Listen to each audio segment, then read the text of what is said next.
Minna Isreal, I have a story behind that. I think my great-great-grandfather lived with a Jewish family and adopted the name. And as a story I'm going to hold on to until I do the real research to find out. But as a child, Minna was an old name and I didn't like it. But now as an adult, I realize it's so unique, it's so different, and it goes well with the Israel. So there, even if I were to get married again, I wouldn't change it. Who is Minna? And I say Minna because even at work, at home, nobody calls me Miss Israel. It's always Minna. Actually, I do find people when they do refer to me as Miss Israel. So it's all on a first name basis. And Minna is very authentic. It's what you see is what you get. It's coming from a base of very strong core values.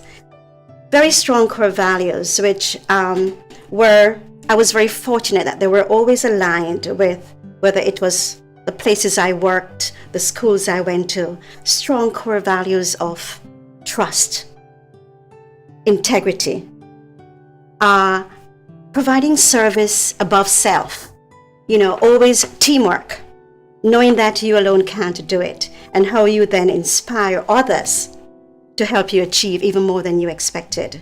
And of course, more recently, inclusiveness and diversity.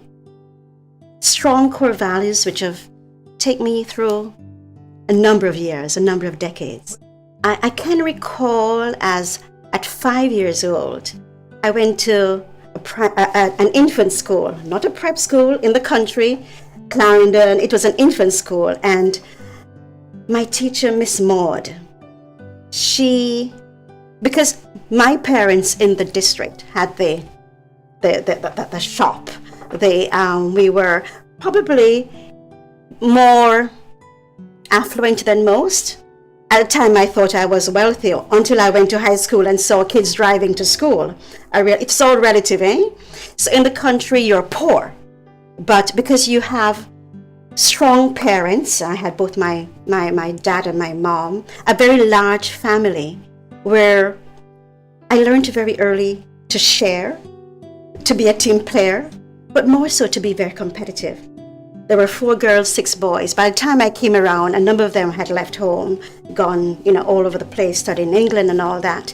But it was a matter of competing with my brothers and knowing that it wasn't always to win, but it's to be fair and to play a good game.